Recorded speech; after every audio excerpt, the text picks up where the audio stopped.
بسم الله الرحمن الرحيم. الحمد لله رب العالمين، والصلاة والسلام على أشرف الأنبياء والمرسلين نبينا محمد وعلى آله وصحبه أجمعين. أما بعد،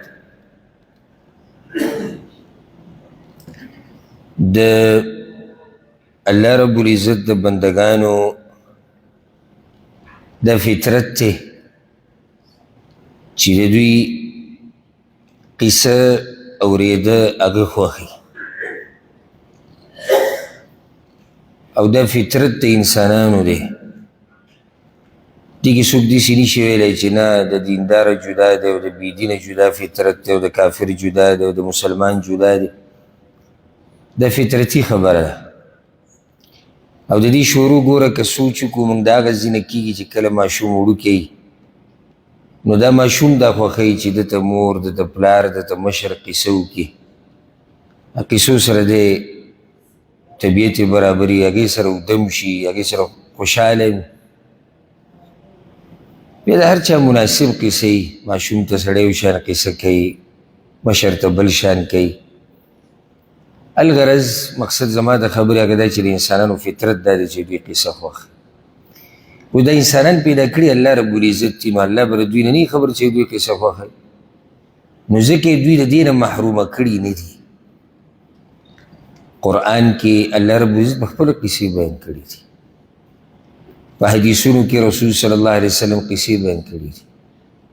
او ګنجایش د قصې د بیانولو او د اورېدو یې هم پیدا کړی دی.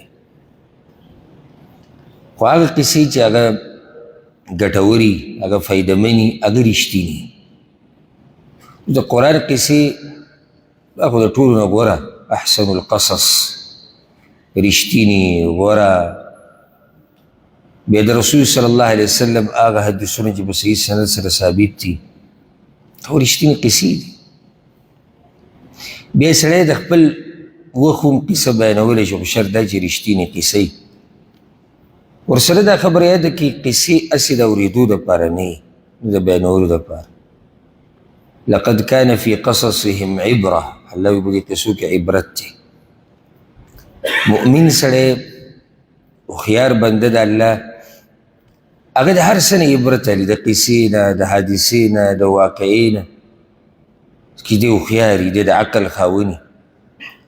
او ځکه الله وایي دې کې عبرت دی لأولي الالباب، د عقل د خاوندانو دپاره. کمقل سړي دپاره پکې عبرت نه دی. غټه واقعه راپېښه شي، د کم عقل سړی داسې محسوسه کړي لکه مچ چې د چا په پوزه کښېني او دی داسې وکړي او لرې کړي. بس د سره د دې ته سوچ رانړ چې دا قصه،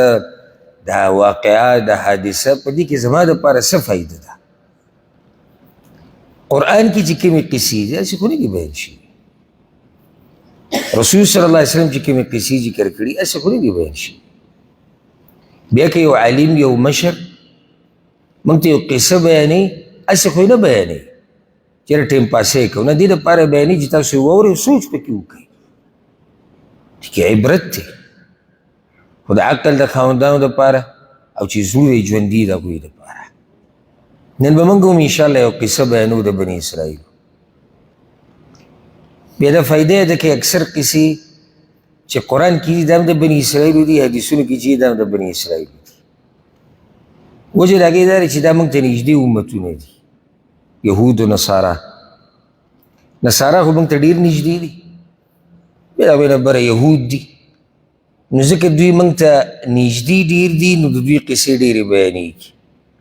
ځکه چې دا سلسله دې سره روانه ده، دا دغه خلکو ته یادې وي دا قصې. نو الله رب العزت هغه خبره ذکر کوي چې د خلکو ته بعضو ته پکې څه نه څه یاد هم د هغه قصه. لکه اوس قرآن کې د یهودو قصې الله بیان کړي. یو یهودي هم د رسول صلی الله علیه وسلم په زمانه کې دا نه دي ویلي چې دا دروغ دي. ولې؟ ځکه چې هغوی ته دا قصې یادې وي چې او داسې شوي دي پوښه. بله دا چې بني اسرائیلو کې ډېر داسې صفاتو، هغوی کې د نافرمانۍ، د بې ادبۍ دا خبرې ډېرې زیاتې وي. هغه په دې قریشو کې هم ډېرې وي، کوم چې مشرکینو کوم چې رسول صلی الله علیه وسلم نه ومنل نو دې ځله سره بني اسرائیلو خبره ډېره زیاته کېږي. دا قصه په بني اسرائیلو کې د یو سړي ده او رسول صلی الله علیه وسلم بیان کړې ده او دا قصه په صحیح بخاري صحیح مسلم کې ده او په نورو کتابونو کې هم شته. ابو سعید الخدری رضی الله عنه دا واقع بیان کړی ده. ابو سعید الخدری او د ابو سعید الخدری خپل نوم سعد بن مالک بن سینان الخدری دی رضی الله عنه. وی چې رسول صلی الله علیه وسلم دا خبره ذکر کړې ده موږ به ول دا قصه ذکر کو پوره بیا به د هغې نه بعد دې قصه کې څه عبرتونه دي څه فایدې دي هغه به په مختصر ډول ذکر کوو. وکان فی من کان قبلکم رجل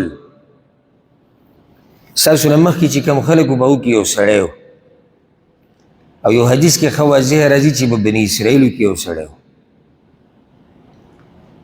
قتل 99 نفسا او دې سړي یو کم سل کسان وجلي و 99 کسان یې وجلي دومره لوی قاتل کس دوه نه درې نه څلور نه یو کم سل مړي کړي. فسأل عن اعلم اهل الارض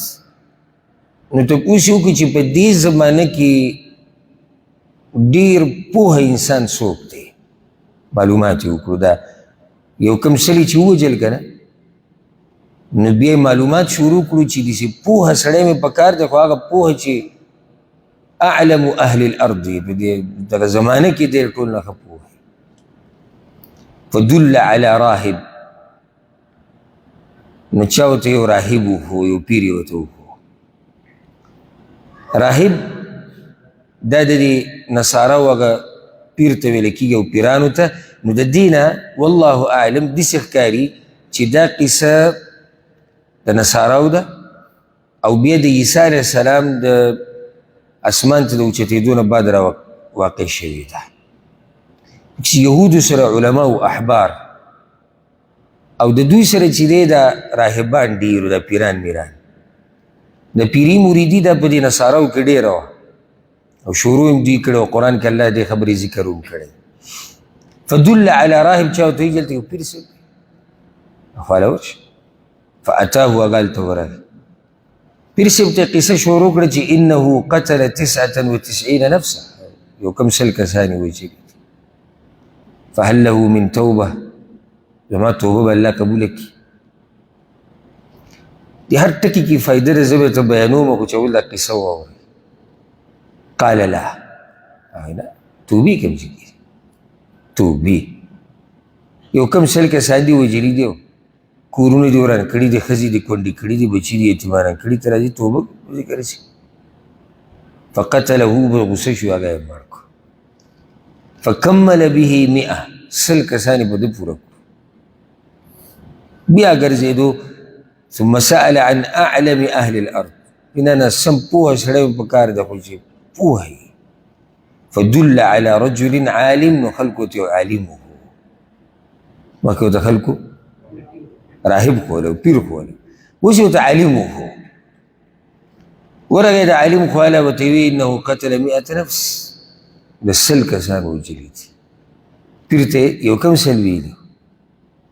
فهل له من توبه د دې توبه به الله قبوله کړي د توبې ګنجایش پکې شته هغه ورته نعم ولې ومن يحول بينه وبين التوبه او د ده او د توبې په منځ کې څوک راځي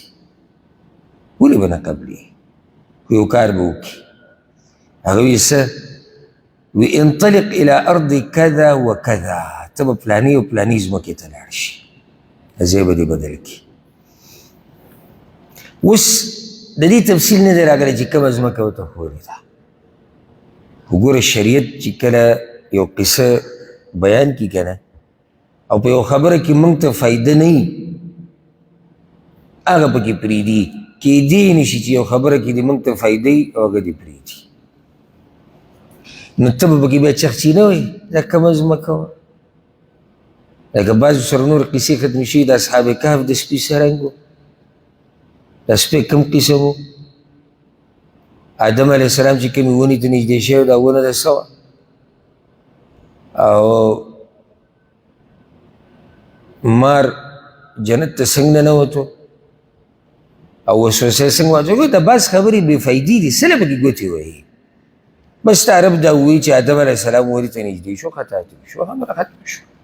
مقصدي خبره هغه دا ذکر کولو چې الله رب العزت آدم علیه السلام منع کړی دلته مقصدي خبره هغه دا دی چې په دې سړي باندې دا ځای بدلول دي ته لاړ شه پراني ځمکې ته نو اوس ته سینه ټپی را ټپی چې نه موږ ته خو هغه ځمکه هم معلومه ده او تاسو ته معلومه ده دا قسمه خبرې موږ اورېدلي دي د بعضو نه خو دا د هغه سړي خبرې دي چې هغه په علم کې سنجیده نه وي سله پکې موږ ګوتې وو او حدیث کې راځي چې ګوره الله حلال بیان کړي دي ښه واضح حرام بیان کړي دي ښه واضحه او د نورو خبرونه الله غلی پاتې شوی دی نو تاسو هم تپوسونه مه کوئ بیا که حدیث کې دا هم دي چې الله ولې غلی پاتې شوی دی رحمتا بکم د شفقت او د مهرباني د لاسه چې دا پرېږده موږ بیا راولږو هغه څه کې ګوتې وو چې الله ترې غلی پاتې شوی دی نو دې عالم ورته وایي چې ته یو ځمکې له ورشه فإن بها أناسا يعبدون الله هلته څه خلک دي هغوی د الله بندګي کې ډېر دینداره خلک دي هغه ځمکې وه فاعبد الله معهم ته ورسره هم د الله بندګي کوه ولا ترجع الى ارضك او د خپلې ځمکې ته بیا واپس ګورې نه راځي فإنها أرض سوء دا ډېره بده ځمکه ده کله ګوره ځمکې ته نسبت د خوالي او د بدۍ کېږي دې مطلب دا نه چې دا ځمکې کې به خپله دا صفت دی معنی نه چې اوسېدونکي دي سي یاره پلانې ځمکه ډېره دینداره ځمکه ده نو ځمکه دینداري کوي څه مطلب شو خلک یې دیندار یا دا ډېره بده ځمکه ده ها د ځمکې هغه صفات شتي د فصل د اوبو په هغه اعتبار سره که ته وایې چې دا ښه ځمکه دا بده ځمکه دا جدا مسله خو دینداري او بېدیني خو د ځمکې سره تعلق نه ساتي خو دا د عربۍ لغت او د بلاغت یو طریقه ده چې کله سړی هغه علاقه یاده کړي او مراد ترې هغه کسان لکه یوسف علیه السلام رونه چې واپس رالو او بنیامین ته یوسف علیه السلام پاتې کړو په مصر کې نو هغوی د پلار ته قسمونه خوړو چې ګوره موږ هېڅ دوکه نه ده کړې ګینې ته تپوس وکړه د هغه کلي نه وایي ته تپوس وکړه د کلي نه نو کلي خبرې کوي څه مطلب شو تپوس وکړه د هغه خلکو نه چې هغه کلي کې اوسېږي نو ستا دا ځمکه ډېره بده ځمکه دي او بیا نه راځي فانطلق هغه روان شو حتى اذا نصف الطريق اتاه الموت بس دې منځ ته رسېدو چې مرګ راغی فاختصمت فيه ملائكة الرحمة وملائكة العذاب د عذاب ملائکه هم رالو فرشتې رالي او د رحمت ملائکه هم رالو د هغوی په منځ کې بحث او جګړه راغله ځکه چې ګوره د نیکعمله سړي نه سا هغه رحمت والا ملائکه دي بدعمله مجرم نه جهنمي نه عذاب ولا ملائکه دوی په منځ کې ورانه شو فقالت ملائكة الرحمة رحمت ولا ملائكة دوي جاء تائبا مقبلا بقلبه إلى الله تعالى دغه مسا منګو دغه په الله بس راغله ته توبه وستو د رجوع کړي وا او د زړه د کومې نه کړي وا وقالت ملائكة العذاب عذاب ولا ملائكه وی چې انه لم يعمل خيرا قد تقدوس برشت د خیر کار نه کړي فأتاهم ملك في صورة آدمي پدې کې یو بل ملک راغی فرشتہ د انسان په شکل کې فجعلوه بينهم يغوتي بس ته زموږ په منځ کې فیصله کوونکی شو فجعلوه بينهم مطلب حکما په منځ کې دې فیصله کوونکی وګرځوي زه ته وکړه فیصله هغه دې سکارو کې چې قیسوا ما بین الارضین ناپوالي دې ځمکو د ځای ناپ کوي د فاصله ناپ کوي فإلى أيتهما كان أدنى فهو له نو چې کومې ځمکې ته دې نږدې وي بس هغه معامله ورسره وکړي که دې نږدې د خپلې ځمکې ته چې دا بده ځمکه ده بس بیا عذاب ولی بوځي او که دې نږدې دې ځمکې ته کومې ته چې مخه ده نو بیا خو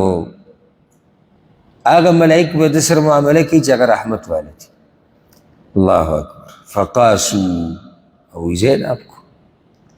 فوجدوه ادنى الى الارض التي اراد نو هغوی چې کله دا ځمکه ناب کړه نو دی نږدې وموندو هغه ځمکې ته کومې ته چې مخه کړې وه فقبضته ملائکة الرحمه رحمت ملائکو ته ساه واخیست و دا وضاحت په نورو حدیثونو کې هم راغلی څنګه دی نږدې شوی دی یو روایت کې راځي الله اکبر کله یو لیش فاصله ډېر فرق راولي او دا به زه په دې فایده کې ذکر کوم انشاءالله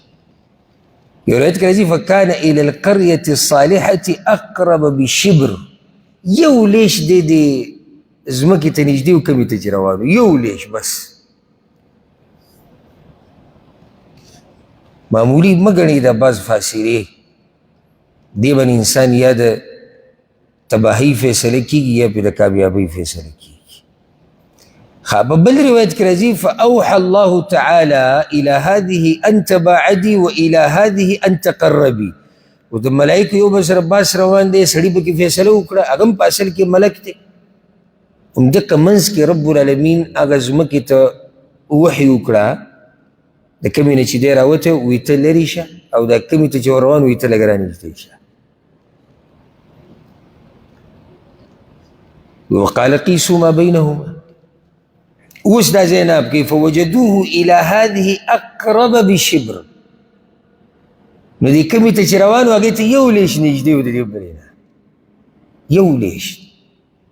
رسول الله صلی الله علیه وسلم فغفر له الله الله اکبر ما وختي سوچ کو جمعې په شپه موږ اکثر یو داسې بیان کوو چې هغه څه سلسله وار نه چې څه باره کې به خبرې کوو دا حدیث الله زما زړه ته راواچو چې دې ته زموږ ډېر سخت ضرورت دی بیا په تعدیل سره دې نه یو څو فایدې ما نوټ کړې ځان سره ومې لیکلې زه به یو څو ذکر کړم د الله په توفیق سره دا خو کیسه وه ختمه شوه ختمه شوه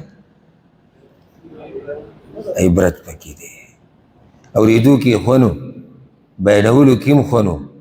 خو اوس چې تاسو د دې نه عبرت والئ او فایدې واورئ په هغې کې د هغې نه زیات خوند دی اولنۍ فایده دا والی دا په دې زړه ولیکئ په زړه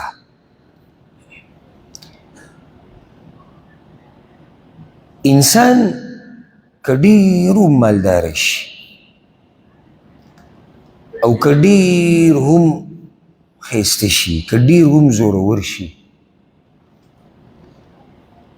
او چې که ډېر هم نافرمانه شي د الله نه سم لرې لاړ شي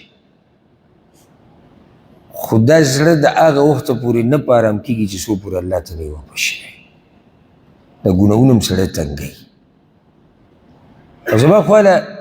زما خواله شخصي خبره ده ډېر کسان راشي ابله چې کش ټلیفون وکړو داسې یې وژړل لکه ماشوم چې ژاړي ماشوم تسلي مې ورته ورکړم الله مهربانه رب دی الله به رحم وکړي دا به څه کېږي توبه به الله زما قبوله کړي وکړي دا ګناهونه نه دي دا بېدینه سړی دا ګناهګار که دی په ظاهره کې تاسو وینئ چې دی خاندي راخاندي که نه خو دننه ګورئ د ده زړه دومره تنګ دی دومره چې ته پوه شې مه کوه دی چې دا نشې کوي دی خوشحالي لټوي دی چې تماشې کوي دی خوشحالي لټوي دی چې زیناګانې کوي دی خوشحالي لټوي دی چې حرام خوري دی خوشحالي لټوي دی چې جنګ جګړې کوي قتل و قتال کوي بې ګناه خلک وجني دی خوشحالي لټوي خو لارې هغه غوره کړې دی چې په هغې خوشحالي نه غمونه ښه ډېرېږي خوشحالي خو د الله په دین کې دا غریب هم اخر ستړی شوی او 100 کسان یې مړه کړي 100 کسان دا په خوله یادېږي 100 کسان یې وژلي نور تنګ شوی دی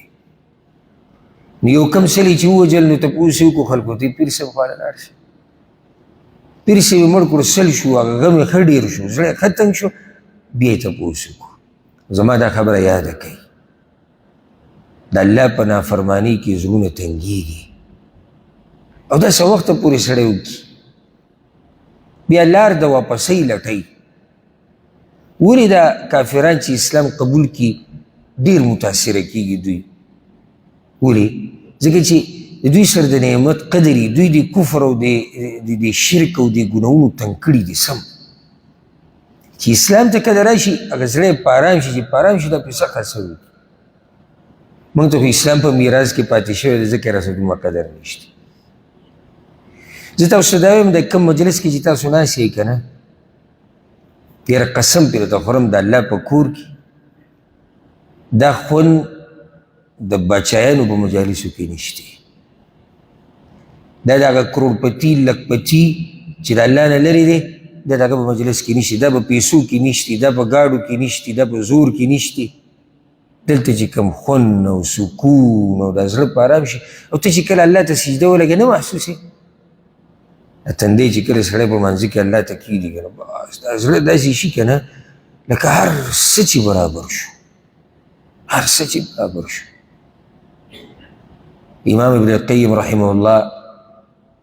په دې باندې ډېر اوږد بحث کړی دی او په یو کتاب کې نه دی کړی په ډېرو ځایونو کې هغه دا خبره ذکر کړې ده وایي د زړه کې یوه تنده ده یوه لوږه ده او دا نه پوره کېږي مګر په دې باندې چې کله دا زړه واپس شي هغه چا ته چا چې دا زړه پیدا کړی دی څو پورې چې هغه ته نه واپس شي زه بله مثال درکوم د مخلوق ولله المثل الاعلی موږ ډېر لار شو لرې د مور پلار نه په مسافرو کې په غم خادو کې سبقونو له یو شي نه بل شي خو دا زړه د هغه وخته پورې نه خوشحالېږي چې څو پورې دې مور له دې پلار له واپس نه راغی ځکه چې دوی نه پیدا دي او چې تر دې چې په قبر کې پراته دي دغه خاورو دې ډېري له ورځي سکون ورته میلاوېږي قبر یې ویني بیا هم څه نه څه تسلي وشي اوس څه خیال دی چې یو خالق دی بل مخلوق دی نو دا مخلوق چې خالق ته واپس شي څومره سکون به ورته میلاوېږي هغه پیدا کړی دی دا زړه پیدا کړی الله دی دا زموږ دا بدن پیدا کړی الله دی دته سکون هلې میلاوېږي چې دغه خالق ته یې واپس کړي دغه خالق ته چې نه واپس کړی دی دا قاتل د سلو کسانو ولې ګرځېدو په مولیانو پسې او پیرانو پسې سکون نه و سکون نه و حالانکې زه یم چې دا به ښه بدماش سړی و چې سلې وجلي دي معمولي سړی و ښه زورور سړی و ښه تکړه سړی به و معمولي سړی خو نه دی سکون نشته څه به وکړي په زور باندې نو ځکه یو سره دا یاده کوي نن که غواړې چې ژوند کې د سکون راشي او خوشحالي راشي الله ته واپس شه الذين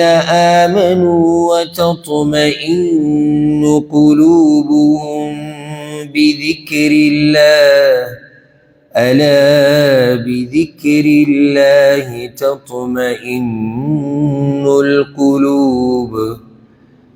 الله وی د مؤمنانو زړونه مطمئن کېږي د الله په یادولو سره او د الله په یادولو سره الله وی زړونه مطمئن کېږي ګناهونه سړی تنګ کړي نور بس دی سړي طبیعت ګډوډ شي طبیعت چې زموږ ګډوډ کېږي دا ګوره هسې نه ګډوډ کېږي موږ ډایرکټ سوچ څه ته ووځو چې یاره دا زما مالي حالات کمزوري دی لکه مالي حالات ته په تندر ولګي ته خو لږ دې طرف ته هم سوچ وکړه ستا د الله سره څنګه معامله ده مالي حالات څوک دومره نه تنګوي څومره چې ګناهونه سړی تنګوي مالي حالات دا خو رزق د الله تقسیم کړی دی زه لږ کم دی چې ګزاره به کوم اوس ګناهونه نافرمانیان په دې کې خوشحالي نشته الله دې زموږ په حال رحم وکړي ښه بله فایده یاده کړي دا فایدې چې ځکه مې تاسو ته بیانوم که نه دا هغه فایدې دي چې دا ته کتابونه ورپسې لټې هله به ته دا فایدې راوباسي ځکه بېقدري ونه کوي یوه دا فایده په هر انسان کې د خیر تخم څه نه څه پروت دی خو اوبو ته ور اچول غواړي چې دا راګډ شي پوه نه شوې دا پوه شوې دې سړي کې خیر و څه دلیل دی چې خیر پکې الله ته واپس کېدو تنګ شي دا خیر شتي خو د چا هغه خیر ډېر دی راښکاره دی او په مخه ولې اوبه ورکوي په مخه ولې اوبه ورکوي هغه اوبه څه دي هغه قرآن او حدیث ته دینداري ده دې په مخه اوبه ورکوي اوبه ورکوي فصل تازه دی هغه بل سره تخم پروت دی خو اوبه نشتي، سیلۍ نشتي، نور نشتي. زما او ستا کار دا دی چې د الله په توفیق سره په دغه زړه کې چې دا کوم تخم پروت دی دې ته د اوبه ور واچو. اوس دا کار د انسان خپل هم دی او دا د عالم کار هم دی. دوه خبرې دي، د عالم ما او د سړي په خپله. ما ورته که لږ کوشش وکړو که نه، لږ کوشش وکړو نو قصه برابرېږي، خو لږ کوشش په کار دی، الله توفیق نه بات. دویم عالم له په کار ده چې په دې خلکو کې دغه خیر راوچت کړي کوم چې دننه پروت دی. بعض الله دې ورته هدایت وکړي، بعضو دعاتو علماو ته د هغوی خوا ته تله که لږ ډېر خیر دی یو هغه رڼا هم بندی شي. لکه څنګه چې دا غریب تللی و په پیر صاحب پسې، پیر صاحب راوشړو که راویې نه شړو، هغه یې ورک کېږي توبې زویه.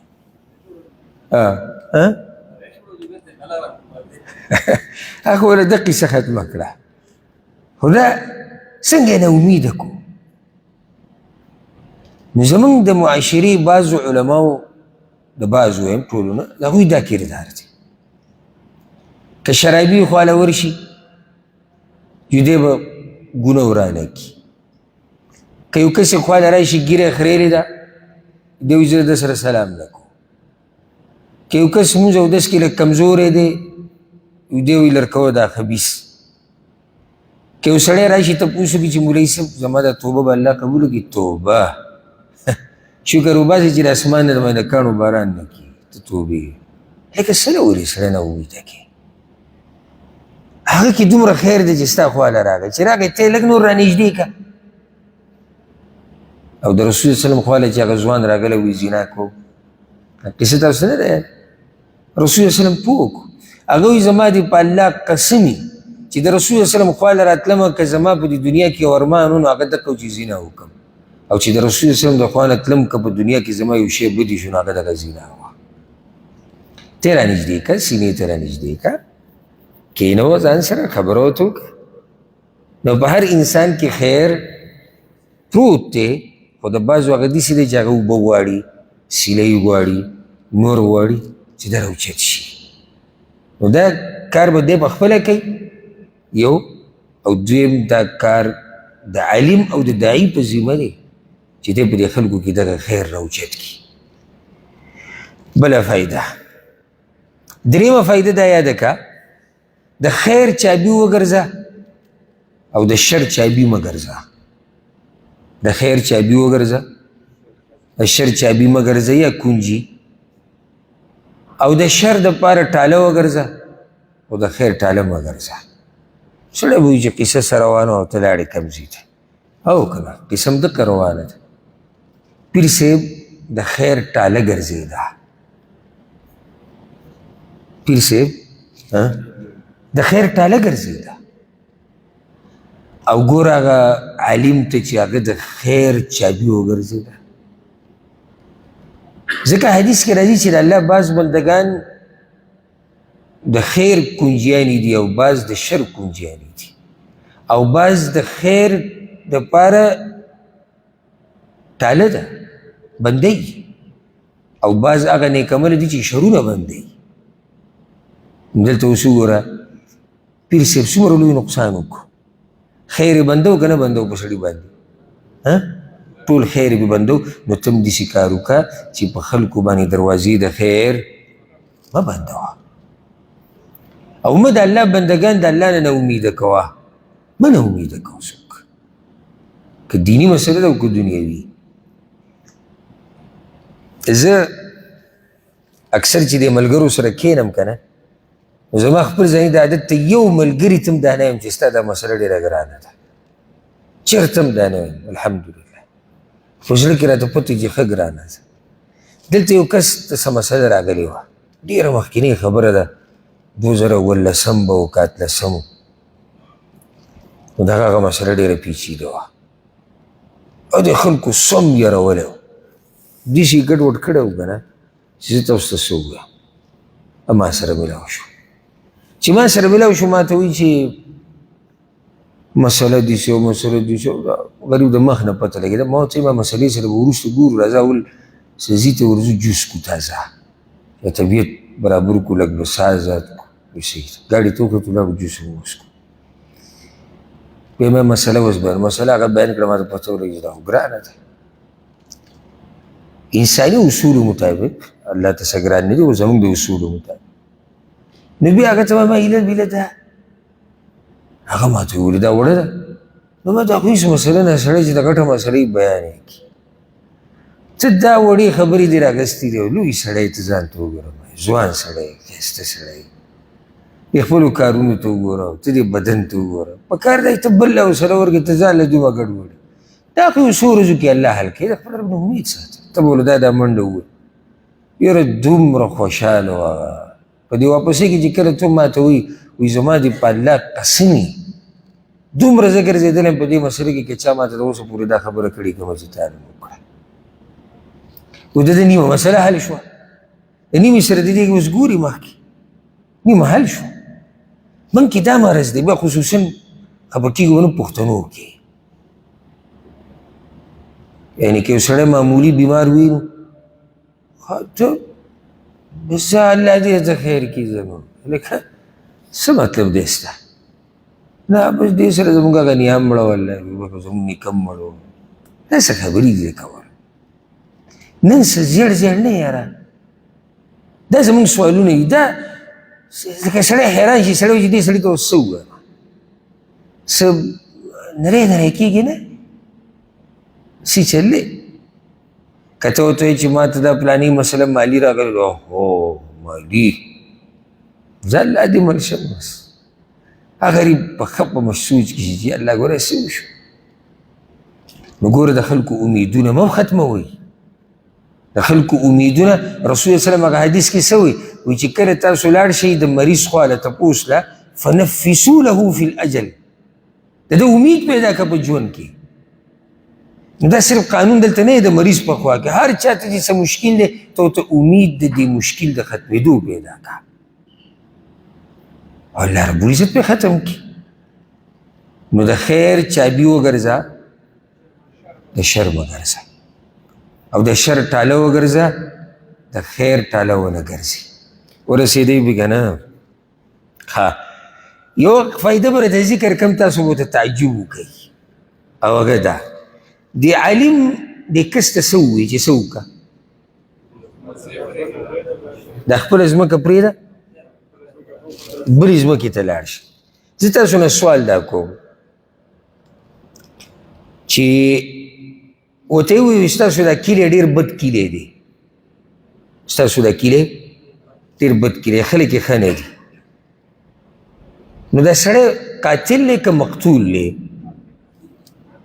او وجلی څوک دي اصل کې څنګه کوم ځای کې وو په دغه کلي کې وو نو کلي والا خو مظلومان دي که نه قاتل دی قاتل خو دی که نه ظلم یې د هغوی سره کړی دی 100 کسان یې ته وجلي دي یا یو کم 100 یې ته وجلي دي نو عالم ته څه پته ولګېده چې دا کلی بد کلی دی په کار خو دا اوس که موږ له داسې مسله راشي کم علمه او چې سوچ یې دومره اوچت نه مو خو ډایرک ورته دا وایي چې ظالم زویه تا خو دغه کلي بیخ وباستو او ښه خلک دي چې 100 کسان دې تا مړه کړي دي اخر دې عالم ده ته ولي ووایي چې دا کلی یې پرېږده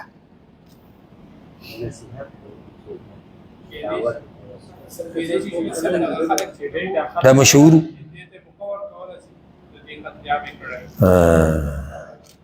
دا یو ښکلی جواب ده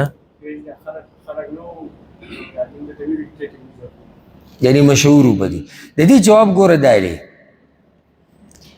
اصل کې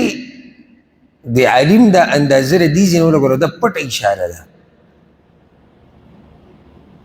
چې دغه کلي کې د الله شریعت نشته او دا کلیوال د الله دین نه تطبیقوي ځکه که دوی د الله دین تطبیقولی دې سړي به 100 کسان نه ووژلي ورسېدی به که نه نو اشاره دې طرف ته شوه چې او دا کلیوال د الله د دین نه لرې دي پته ولګېده که نه نه مجبور جدا خبره ده مجبور موږ نشو ویلی چې دی مجبوره کړی خو دا واضح شوه چې هلته فیصله نه کېږي د الله په قانون معلوم دی که نه دی او چې د الله په قانون فیصلې څوک نه کوي دا ښه خلک دي که بد خلک دي بد خلک دي بل موږ سوره مایدې په تفسیر کې بحث وکړو دا ګوره څومره پټه فایده پکې دننه پرته ده بله فایده دا واله د عالم ورته ووایي چې ته بل کلي ته لاړ شه او دا خپل کلی پرېږده نو د دې نه دا فایده راووته چې ستا په هدایت کې او نیغې لارې ته راوړېدو کې ستا د معاشرې ستا د ملګرو یو لوی کردار دی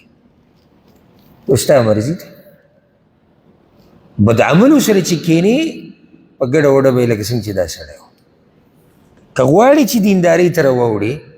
نو ته به دغه ملګري پرېږدې ته به دغه معاشره پرېږدې چې کومه ګډه وډه ده د معاشرې اثرات یې په سړي باندې اوس ته کښېنې پاسې د سودخورو سره ته به سود څنګه پرېږدې ته د هغوی سره کښېنې ته د هغوی مالونه یینې ته د هغوی تجارتونه یینې چې هغه ډېرېږي هغه راته وایي زه خیر ده او لږ دی او راځه او مړه یې څه د ځان نه دي مولا جوړ کړی څه ځان یې تقوادار جوړ کړی ډېره ګرانه چې ته د دوی په منځ کې پاتې کېږي او سود پرېږدې ته د نشه ییزو منځ کې کښېنې او نشه پرېږدې ته د بېلمازو په منځ کې کښېنې او د مونځ اهتمام کول غواړې نه ته به دا ځای پرېږدې نو دې کې زموږ دپاره دا نصیحت شو که چېرته موږ ژوند بدلول غواړو دا بد ملګري به پرېږدو دا خرابه معاشره به پرېږدو نو موږ به برابر شو دا د دې ځای نه دا فایده راووته ځکه دې عالم درته ووایي چې ته څه چل وکړه ته بل کلي ته لاړ شه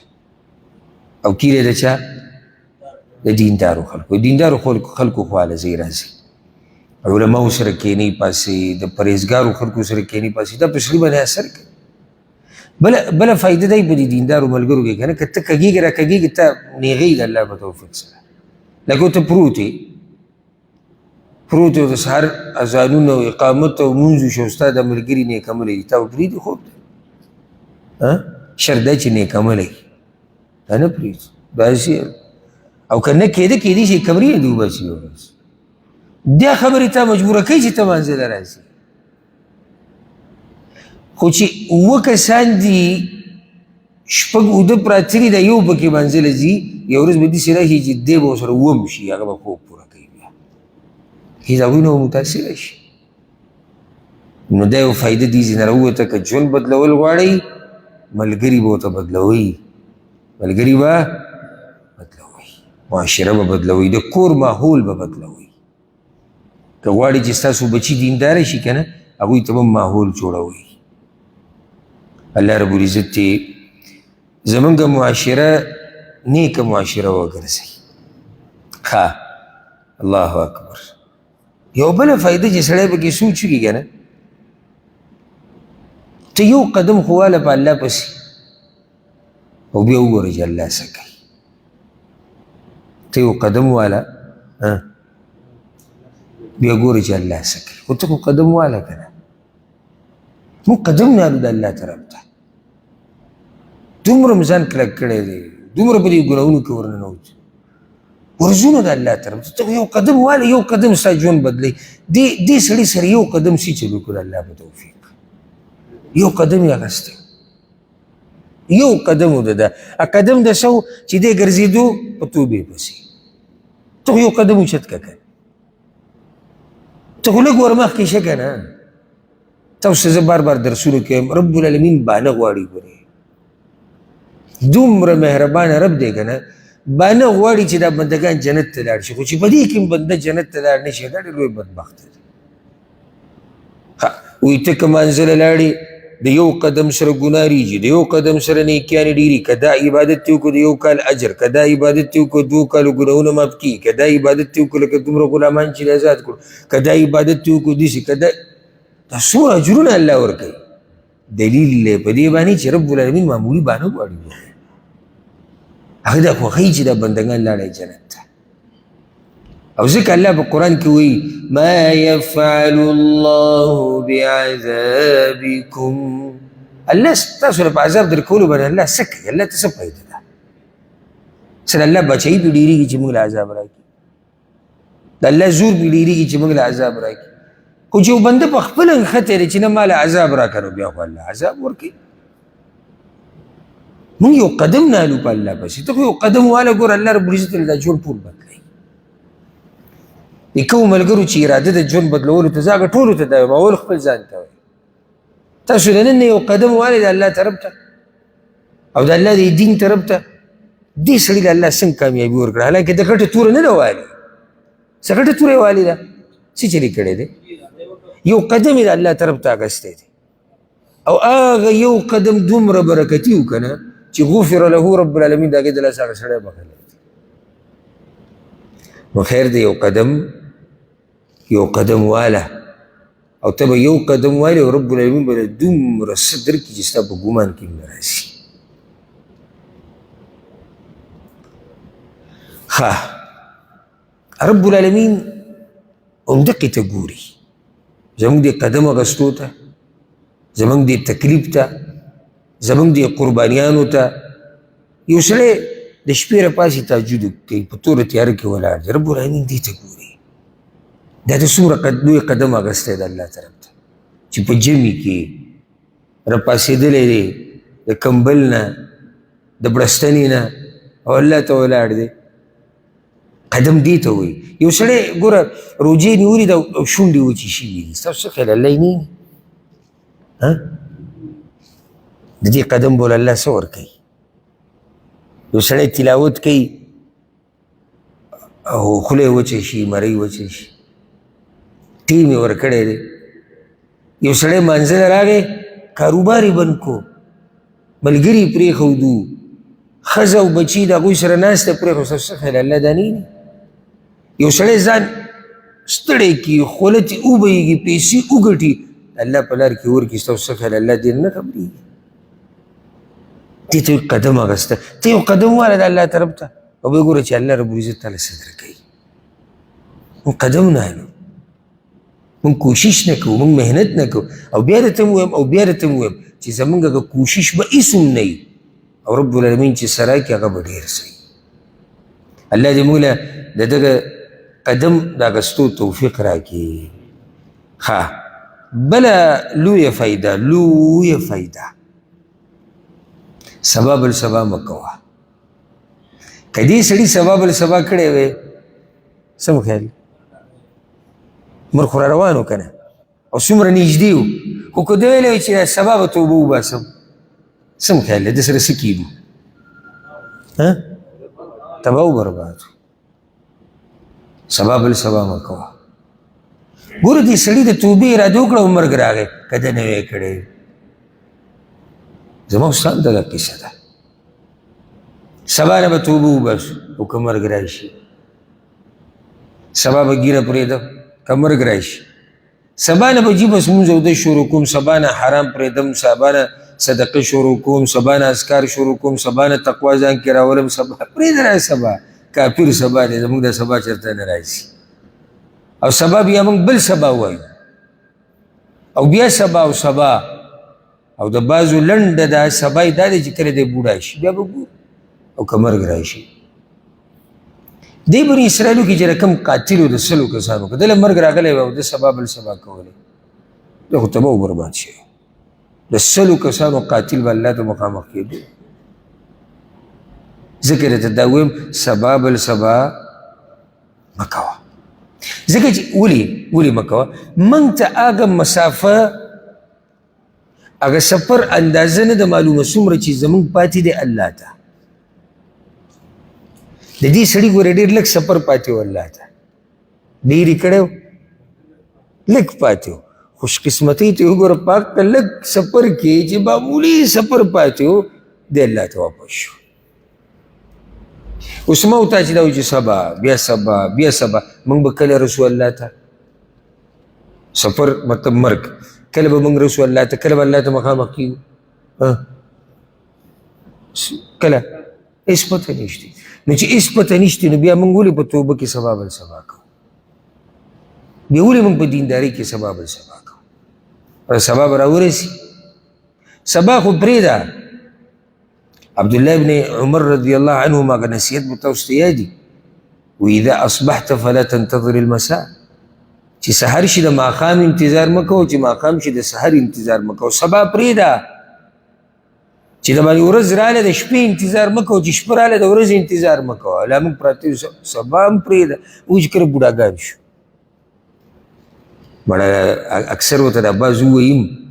سړی ډېر حیران شي چې ته نصیحت کوې چاته، لکه چاته ریږې چې یاره نصیحت کوه دینداري او داسې، بل تا ته ووایي مړه پرېږده پرېږده ورځې دي. څه دي؟ ورځې دي. زموږ یو کلي کې ما سره دا واقعه راغلې وه او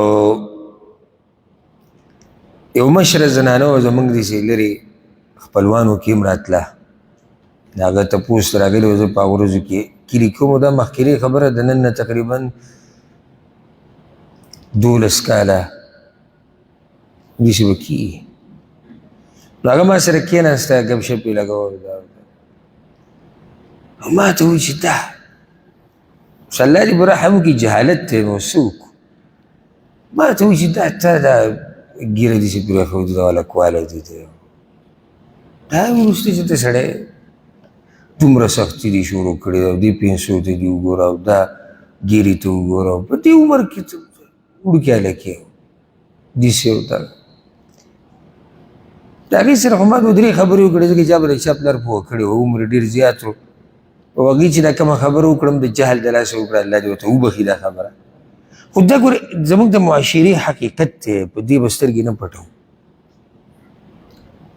زموږ په معاشره کې د ډېرو خلکو په زړونو کې دا خبره پرته ده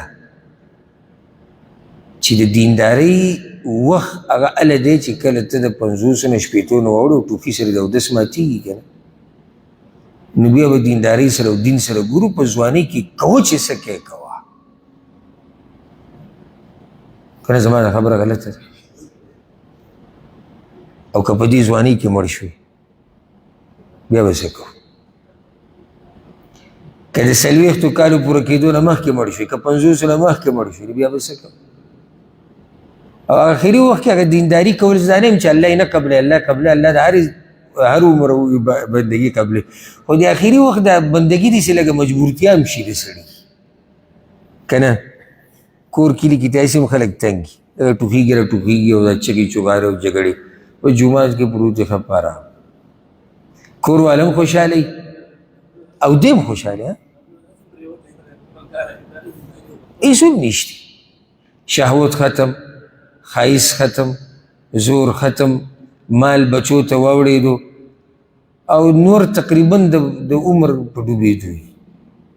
بلکل هغه اخره کې هغه ماښام ته نږدې هغه نور داسې سوروالی شروع نه کړي، نو دې وخت کې خو بیا بندګي صحیح ده، الله یې قبلوي، خو مزه به یې هله کولی چې ته ښه ښایسته ځوان وې که نه، او مال هم وې او زور هم وې او ښایست هم وې او شهوت هم وې او ته په وټسپ کې ولاړ وې، د دې ځان له مزه وي، د دې ځان له خوند. نو سبا بل سبا مه کوه. ښه الله اکبر. د الله رب العزت پراخه مهرباني علم دی د کوم ځای نه؟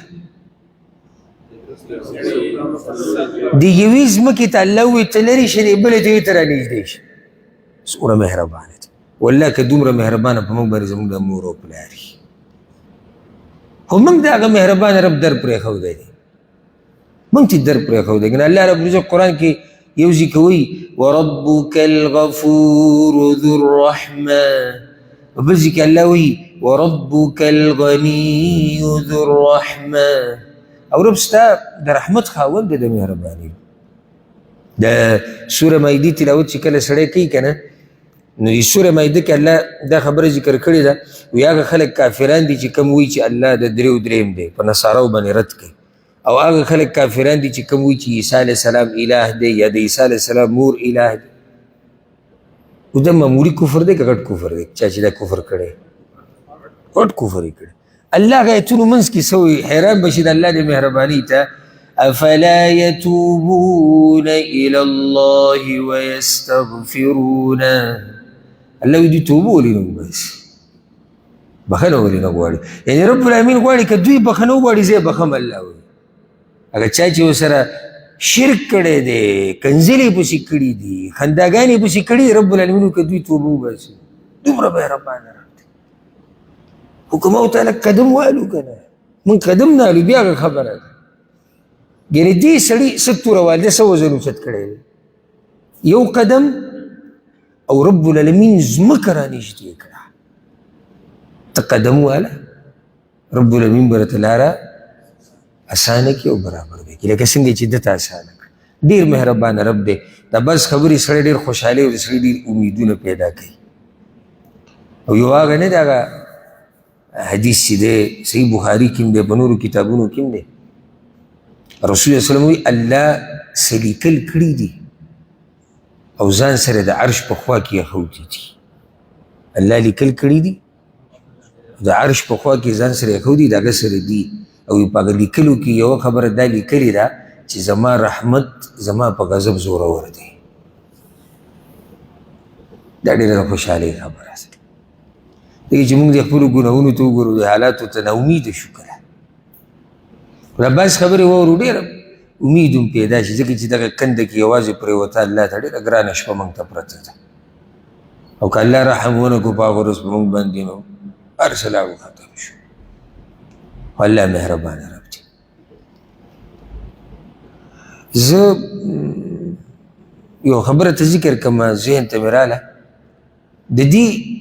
حدیث چې کوم الفاظ دی او روایت دي، په یو روایت کې داسې راځي وایي دا سړی چې کله مړ کېدو، او زه دا یقیني یم چې دا مسله به تاسو اول پیرورئ، کېدای شي دا قصه به کې ډېر ملګري اول پیروري.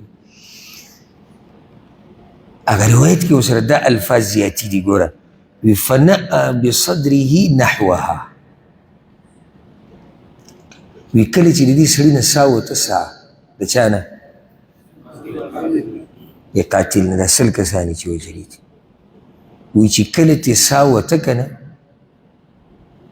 او د اندامونه یې ورو ورو کار پرېښودو، سړي ته اندازه لګي،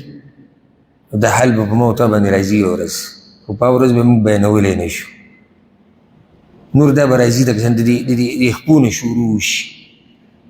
دغه شان دا بدن ورو ورو یخي. ده ته اندازه ولګېده نو وایي دا خپله سینه نه ده، سینه دا یې دغه کلي ته مخامخ کړه، د کوم کلي ته چې ور روان و چې الله مې داسې مړ کړي، چې الله زما خو مخه وه. دا ډېر ناشنا الفاظ دي دغه روایت کې. سینې هغه کلي ته مخامخ کړه، یعنې شکست یې ونه منو. او چې هر څه بدن ختمېدو والا او حرکت بندېدو والا و، سینې ور مخامخ کړه. سوال دا دی چې سینې ته څه ور مخامخ کې؟ اصل کې د ده حال دا وایي اگر که ژبې کار پرېښودی د دغه ټیم کې ژبه درنه شي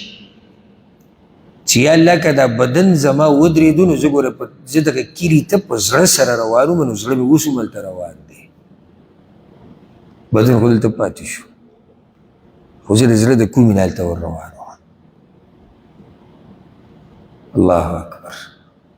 اخر دې سړي به څه سکون محسوس کړی چې ده په زنکدن کې سینه هغه طرف ته کړه. ته هم څه خوند څکلی که نه، الله ته واپسۍ کې ډېر خوند دی، ډېر خوند دی. واپس شئ چې دا خوند وڅکئ، واپس شئ دا خوند به وڅکئ. دومره خوند چې د زنکدن په سخته کې سړی سینه مخامخ کوي او سینه کږی را کږی او خوځي را خوځي، ده د سینه دغه طرف ته ور مخامخ کړه دغه شی چې یا الله روان هم ګورئ. الله اکبر. دا خبره دی شیخ البانی رحمه الله په یو نصیحت کې کړې ده. هغه وی د الله طرف ته چې کومه لار تللې ده دا ډېره اوږده ده، دا لار څه ده؟ اوږده ده او موږ کمزوري یو. او په دې لار باندې خلک تللي دي پخوا او روان دي پې، او داسې پې تللي دي چې زموږ د نظرونو نه غیب شوي او اوس پې هم څه روان دي او موږ پې هم روان دي. خو زموږ هغه روانېده څه دي؟ لکه کله چې ماشوم په خپاړو روان، کله ولیږو کله راپاسو، کله پکې ټینډک وخورو. نو شیخ الباني څه وایي؟ وی مونږ چې د خپلو حالاتو ته وګورو نو د دې لارې اخري سر ته رسېده ډېر ګران دي. او دا شیخ الباني د خپل ځان مبارک وي چې زموږ بل ساحل نو د دې لارې اخر سر ته رسېده وي څه دي ګران دي. خو بیا یو ناشنا خبره کړې ده خو ته په دې لار روان اوسه صحیح ده که وبه نه رسې خو که مړ شوې نو الله ته به دا ووایي چې یا الله روان خو هم په دې لار صحیح ده. کله به مې تندک خوړو کله به په خپاړو شوم کله به پکې لږ کېناستم دمه به مې وکړه کله به مې اوبه څکې کله به پکې راولېدم کله به پکې پرېوتم خو روان هم لار مې بدله کړې نه ده. دا دقه مثال دی ګورې دې سړي ولې دا سینه مخامخ کړه دغه کلي ته چې الله د دې نه اخوا زما اوس نه رسي نو اخو تا راله بدن ودرو. الله اکبر. اخو تا راله بدن ودرو نور زه حرکت نشم کولی ګنې مخه مې دقه ده نو هغه د دې سره رب سره معامله وه داسې کریم رب چې هغه پسې هغه ځمکه رانږدې کړه. د انسانانو کې چې کله د عزتمن خوا چاله ورشي که نه شرط دا دی چې عزتمن اوس که ته په دې سړي واوړېدې چې هغه ځان له بې عزته یا بې ادبه بې اصوله تربیت یې نه شي جدا مسله ده خو چې د عزتمن سړي خواله ورغلې که نه عزتمن سړي خواله نو هغه به درته د کور نه بهر ولاړي او کله که لاره لږه خطرناکه وي نو هغه به دپسې د غره نه راکوشوي کته به درته ولاړي او که شپه وي نو هغه به دپسې نور مخې ته درغلی دا ته د عزتمن سړي کور ته روانې او چې د الله خواله ورځي څنګه استقبال به دې کوي. او ځکه حدیث کې راځي الله اکبر الله اکبر هره خبره شتي حدیثونو کې خو موږ غافل یو. هغه حدیث کې راځي تاسو به اورېدلی مې حدیث قدسي د الله وایي څوک چې ما ته یو لیش را مخکې شي زه ورته یو ګز ور مخکې کېږم اورېدلی هم دی یا یو سنګل ور مخکې کېږم دا به ښکلی دلیل دی وګوره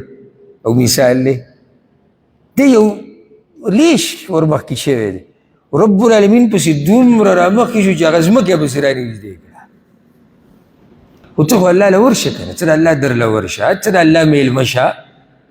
ګوره چې الله رب العزت څنګه ستا اکرام کوي څنګه ستا عزت کوي خو چل ټول په من کې دی چل په من کې دی. بله لویه فایده ګناهونه که دې ډېر زیات کړي دي که نه نه امیده کېږه مه ستا د دې ګناهونو په مقابل کې د الله رحمت دومره پراخه دی چې اندازه یې نشي لګولی. مونږ کې به چا 100 کسان وجلي نه بیا ولې موږ نه امید یو د الله نه زما دا ګناه به الله وبخي او بخي چې شرک بخي چې توبه وباسي شرک بخي نو بله کومه ګناه پاتې شوه بله یو هم بیا پاتې هر یو بخلی کېږي خو چې الله ته څه شي واپس شي. بله مسله او دا ډېره اهمه فایده ده الله د دین په باره کې او د الله په باره کې به داسې څه نه وي چې تا سره علم نه وي. دا کار چا کړی دی هغه پیر دا کار کړی دی مسله ورته نه وه معلومه او بیان یې کړه څومره لوی نقصان یې وکړو نقصان یې خپل هم وکړو نقصان یې د دې سړي هم کوو په ده باندې د توبې دروازه بندوله نو چې کله هم د شریعت مسله دله راشي که نه او تا سره علم نه نو صفا وایه وایه ما ته پته نشته ښه صفا وایه ما ته پته نشته. اوس که دې پیر صاحب ویلی چې ما ته پته نشته د څومره لوی جاخۍ نه به خلاص شوی او دی به په کوم بچ شوی خپل سر یې به کوم کېښودو او دا ښه دی چې دا سړی د دې نه بعد بیا که دا سړی واپس شوی وی بلکل تللی وی خو ښه و چې هغه مخکې بیا لټون کوو نو د دین په باره کې د ځان نه خبرې نه باکې. بله فایده لویه عالم او عابد کې فرق عالم عابد کې فرق دا زموږ پښتانه دا فرق نه کوي. یو عالم دی چې په دین پوهه دی یو عبادت گزار دی موږ ته کله ناکله د عبادت گزار ډېر غټ سړی ښکاري او زه منم چې غټ سړی دی موږ یې ګوره کمی نه دغه کوو یاره وایي د ټوله شپه تهجد کوي روجې، زکاتونه، صدقې، جهادونه، اذکار،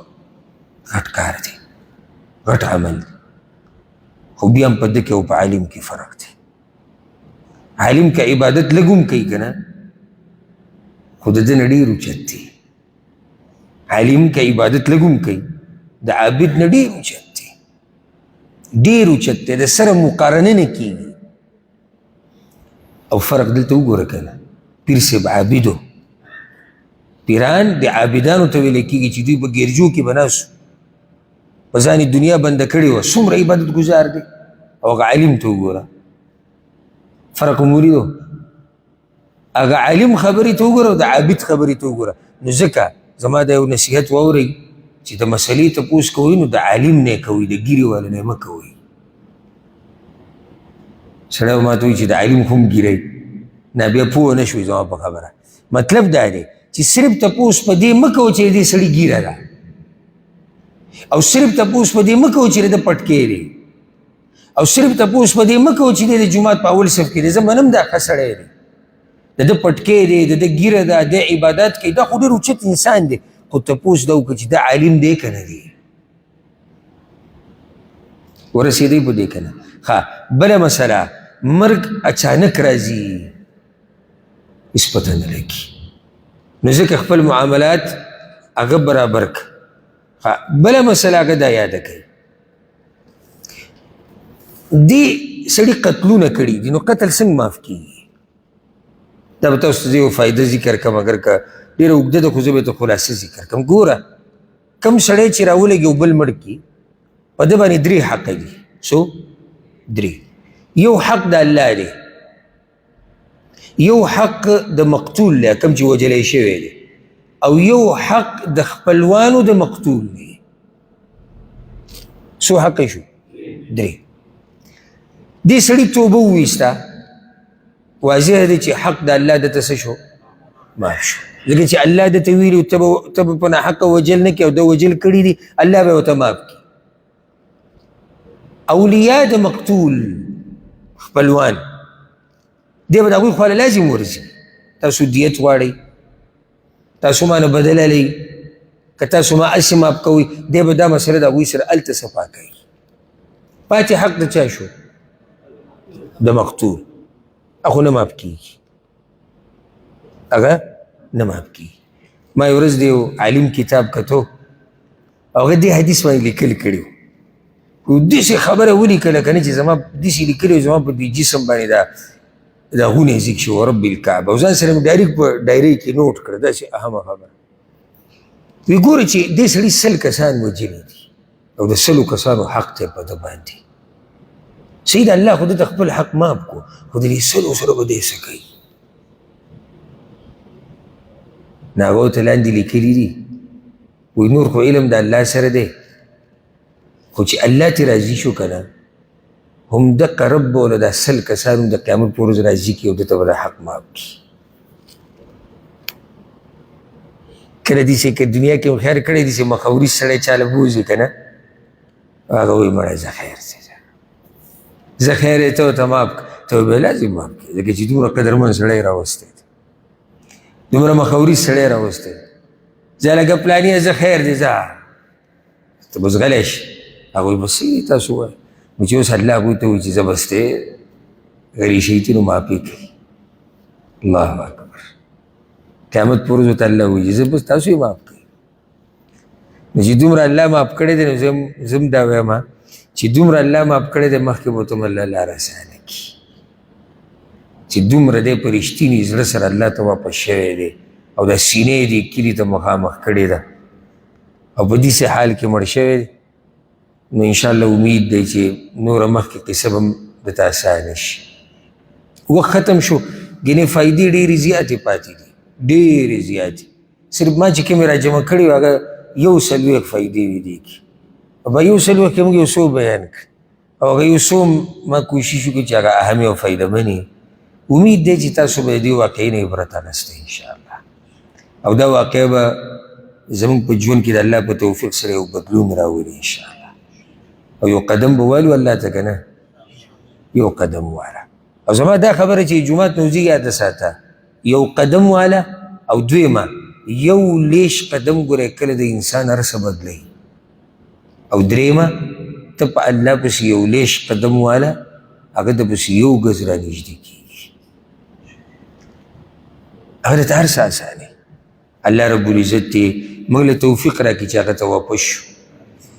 الله رب العزت دې موږ د هر قسمه ګناه نه وساتي او الله دې زموږ دا ګناهونه موږ ته وبخي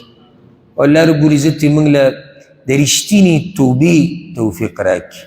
هذا والله أعلم وصلى الله وسلم على نبينا محمد